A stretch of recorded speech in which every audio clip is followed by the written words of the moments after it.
We begin today with that breaking news out of Capitol Hill, where the Senate just voted to confirm RFK Jr. as Department of Health and Human Services Secretary. Let's take a listen to that. On this vote, the yeas are 52, the nays are 48. The confirmation is confirmed.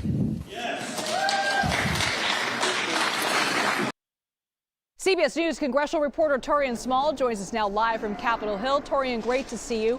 Senator Mitch McConnell voted against RFK Jr.'s confirmation. What is the significance of that vote?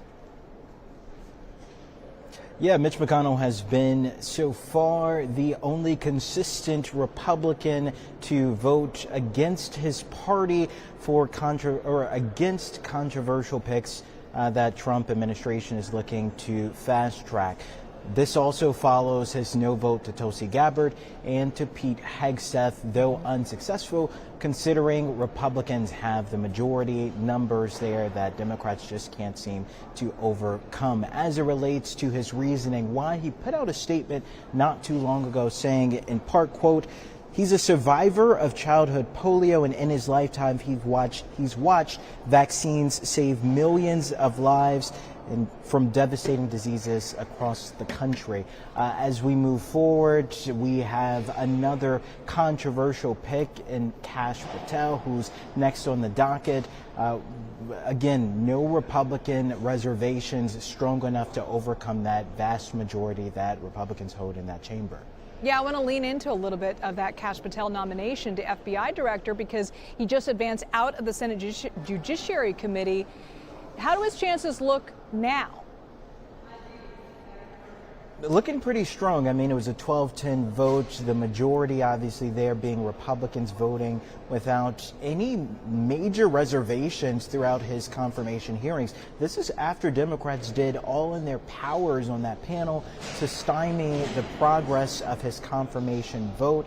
They invoked their minority power, which is to extend consideration for a committee vote by a week, which is why we saw, instead of last week, a vote happening.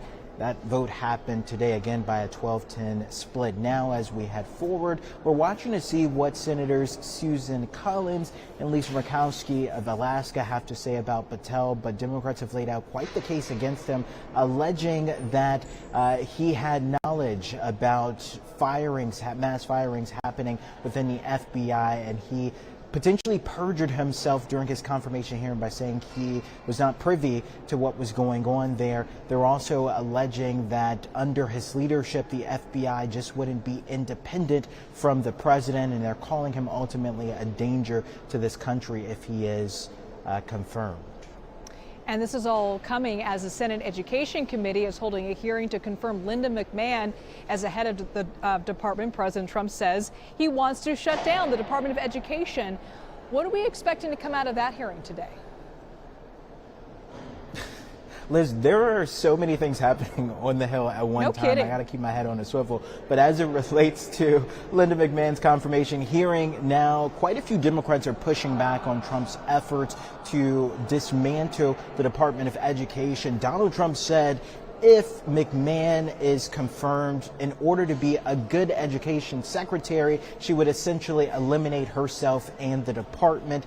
McMahon, in so many words, echoed that sentiment during her opening statement, saying that she wants, as part of Trump's plan, to return education and the priorities of education spending to the states, not have it at a federal level. So we'll see how Republicans respond to that. But again, so far, no major reservations that have been expressed by a significant population of the Republican conference that would indicate or signal that she doesn't have their support moving forward.